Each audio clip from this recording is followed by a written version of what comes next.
जदीद दौर में आज भी कसूर के गांव में सदियों पुराने तरीके से कपड़ा बनाया जा रहा है। वो कैसे, देखते हैं इस रिपोर्ट में। गांव के पुरसुकून माहौल, खाड़ी की खटखट आपको माजी की कदीम यादों में ले जाती है, जब इंसान ज़्यादा मुशक्क़त और मेहनत से भरपूर ज़िंदगी गुजार रहा था। खाड़ी का कपड़ा हमारे कदीम रवायात और सकाफत का हिस्सा है, जिसको बनाने में बहुत मेहनत और महारत चाहिए।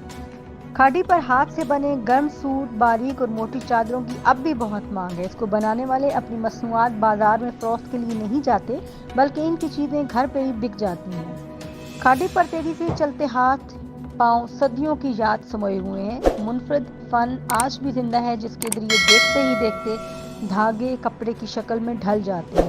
चरखे पर सूत काटना और फिर रंग बिरंगे धागों को खाड़ी पर एक खास तरतीब से बांधकर कपड़ा बनाने के लिए खास महारत चाहिए होती है।